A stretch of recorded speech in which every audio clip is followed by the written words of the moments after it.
بسم اللہ الرحمن الرحیم۔ دعا کی قبولیت اور شیطان کی گرفتاری۔ حضرت علی رضی اللہ عنہ سے روایت ہے، جب رمضان الشریف کی پہلی رات ہوئی تو سرکار دو عالم صلی اللہ علیہ وسلم لوگوں سے خطاب کرنے کے لیے کھڑے ہوئے اور اللہ تعالیٰ کی حمد و ثنا بیان کر کے ارشاد فرمایا، اے لوگوں، تمہاری طرف سے تمہارے دشمن جنات کے لیے خداوند تعالیٰ کافی ہیں اور اللہ تعالیٰ نے تم سے دعائیں قبول کرنے کا وعدہ فرمایا ہے۔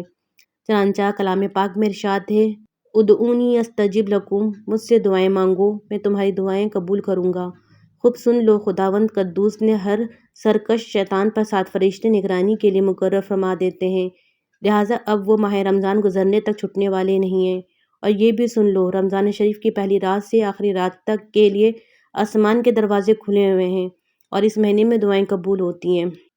جب رمضان المبارک کی آخری عشرے کی پہلی شب ہوتی تو رسالت مآب صلی اللہ علیہ وسلم ہمتاً عبادت میں مصروف ہونے کے لیے تہبند کس لیتے اور ازواج مطہرات سے علیحدہ ہو جاتے، اعتکاف فرماتے، شب بیداری کا اہتمام فرماتے۔ کسی نے پوچھا، شد المیزر یعنی تہبند کس لینے کا کیا مطلب ہے؟ تو راوی نے جواب دیا کہ حضور صلی اللہ علیہ وسلم ان دنوں بیویوں سے الگ رہتے تھے۔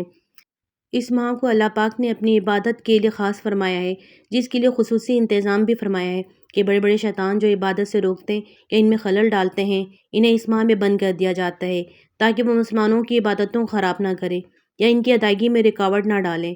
اور حضور کریم صلی اللہ علیہ وسلم کی سنت بھی اس ماہ میں عبادت کے خاص اہتمام کی ہے۔